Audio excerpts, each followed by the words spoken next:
May mga grupo nang naghahanda para isampang impeachment case laban kay Pangulong Bongbong Marcos Jr. Mapagpalang araw sa ating lahat, guys. Welcome back sa aking YouTube channel ngayon.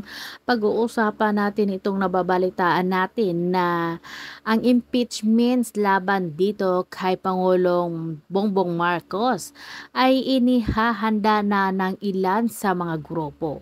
At ito ang nakakagulat pa kasi nga, naku Diyos ko, itong si Jaime Marcos talaga ay tuluyan nang nilaglag ang administrasyon nitong kanyang kapatid na si BBM. At dito ay napakalaki ng pasabog ni Jaime Marcos kung saan na meron palang 1.3 trilyon pesos ang doon sa BICAM kung saan nga ay hindi daw pumirma itong si Jaime Marcos kasi ayon sa kanya ay nakakatakot. Ang ganoon na lang na mayroong nakalagay doon na 1.3 trilyon tapos close parenthesis, open parenthesis. Kaya nakakatakot kasi nga hindi niya alam kung ano yung nakasulat doon, kung anong ilalagay nila doon. Kaya dito ay hindi daw siya pumirma. At ayon pa nga kay Jaime Marcos, ang merong may karapatan pala dito ay yung mga kongresista at ibang mga senador. Kung kaya't pala ito si Congressman Kimbo Stella Kimbo, siya pala yung nangunguna doon sa pagperma ng blank na BICAM report kung saan nga walang nakalagay doon. Kaya pala meron siya lang malaking kaugnayan doon ang mga congressman at kaya pala lahat sila ay nagpirma ng mga papeles ng papel doon para nga sa impeachment nitong si Vice President Sara Duterte dahil pala doon sa mga BICAM report na yan. Ito ngayon nga ang pasabog at isiniwalat nitong si Jaime Marcos.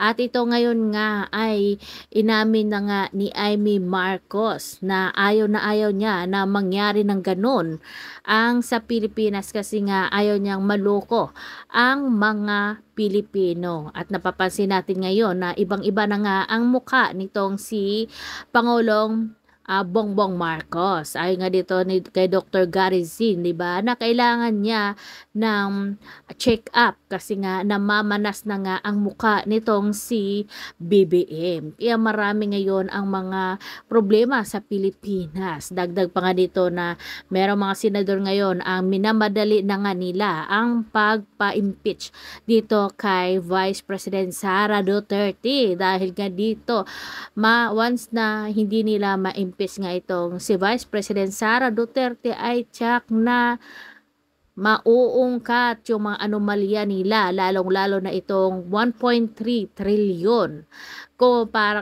Ayon nga dito kay Jaime ay para daw ito sa isang VIP at hindi pa pinangalanan kung sino nga ba yung VIP na to, bakit 1.3 trilyon ang kailangan na ibabayad. Ang nakakaalam lang nga dito yung mga congressman, ibang senador at itong si Pangulong Bongbong Marcos kung saan sila ang nakakaalam ng lahat. Kaya narito guys, paanoorin natin ang interview nga kay Senador Jaime Marcos at kayo na ang humusga. Inihag ngayon ng senatorial candidate na si Norberto Gonzales na may mga grupo na naghahanda para isampang impeachment case laban kay Pangulong Bongbong Marcos Jr. Samantala, sinabi rin ni Gonzales na maaaring tumayong broker si Senator Jaime Marcos para palitan ang Pangulo sa puwesto, si Almar Forzuelo Sanitalia. Nababalita ako na marami naman talaga nagpaplano na file ng impeachment si Pangulo pagbukas ng Kongreso. Ito ang sinabi ng dating kalihim ng Department of National Defense at ngayon senatorial candidate na si Norberto Gonzales sa eksklusibong panayam ng SMNI News. Ayon kay Gonzales, ang ideya ng pagpapalit sa Pangulo ay nagmumula mismo sa mga ordinaryong Pilipino na kanyang nakakausap sa pag-iikot sa Luzon, Visayas at Mindanao. Yung nangyayari sa lipunan natin ngayon, mayaman mahirap. Talagang gusto nila pagbabago.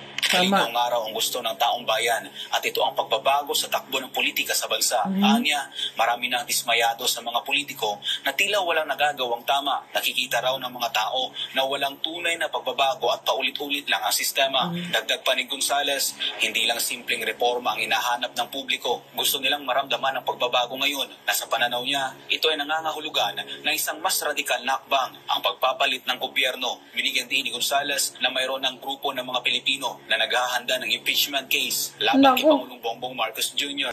para sa isang impeachment case laban kay Pangulong Bongbong Marcos Jr. Gayunman, dahil raw mga ordinaryong mamayan lamang ang nasa likod nito, kinakailangan pa nila ng isang kongresistang pipirma bilang sponsor upang maging opisyal ang proseso ng impeachment.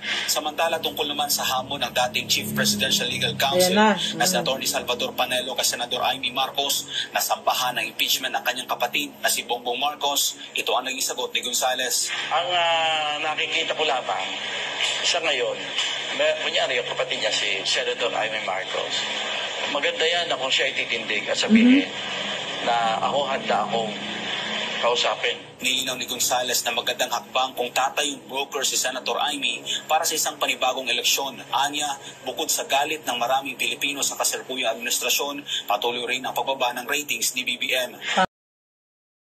Nang responsibilidad ko na sabihan siya, na warningan siya, na baka ito ang magpapahamak sa'yo. Ayun. So may basehan ang pag-question sa budget? Oo naman. Sige, anong Hindi nga basehan? ako pumirma eh. Pero yung sinasabi ni Pangulo Duterte at ni Pangulo Bongbong, Magkaiba. dalawang magkaibang dokumento kasi yung sinasabing blankety blank, yung maraming blanco, totoo yun. Kaya hindi ako pumirma ng BICAM.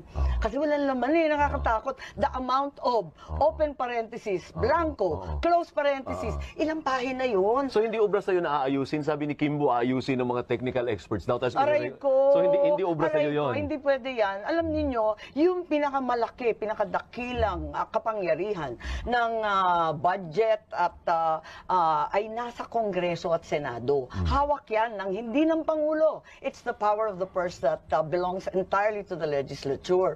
Kung mga technical at kung sino-sino ang magpipilin the blank, nakaka-nervous yata yun. Huwag tayong papayag. At saka hindi naman technical. Isipin nyo, ilang trilyon yon? 1.3 trillion sa DPWH budget. One line lang ang paliwanag. Various infrastructure projects. Ang tanong, sino si VIP? Baka VIP lang ang nakasulat So ang sinasabi itago ninyo, natin sa pangalan ng, di ba? Sino? Sige, pangalanan mo. Hindi ko alam. Pangalanan Bakit mo. VIP? Kasi wala nga nakalista 1.3 trillion. Walang listahan. Sino nga may pakana nun? Tama ba yun? Hindi ko alam. Basta dumating na lang sa amin na ganun. So ang sinasabi mo ay labas dito ang presidente. Palagay Walang ko. problema ang presidente. Ang may problema dito ay yung lehislatura. The House and the Senate leaders. Hindi ko alam kasi yun nga, nung pinapunta kami sa BICAM, napunta akong minsan. 1 minute lang, nag-picture lang. Ganun lang, tapos na? Oo, tapos na. Di nag-alisan na kami. Sabi ko, ano ba yun? Picture. Hindi, ibibigay sa'yo. Di tanong na ako ng tanong kasi fina-follow up ko yung mga flood control. Di ba, yun kasagsagan yun ng 6 na bagyo. Inaasahan niya ng tao. Nasaan na? Naku, wala.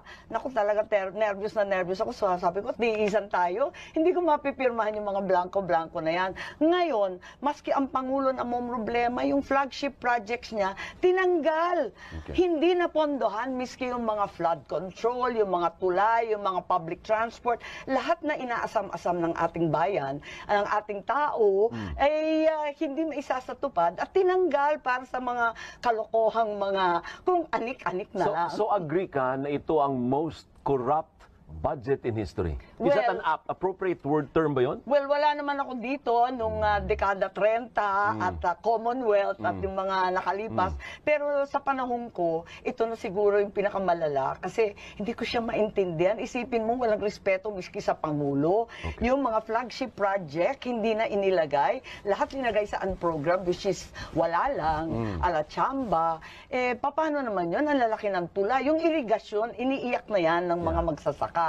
At ang luma-luma na, dekada 70 yun sa panahon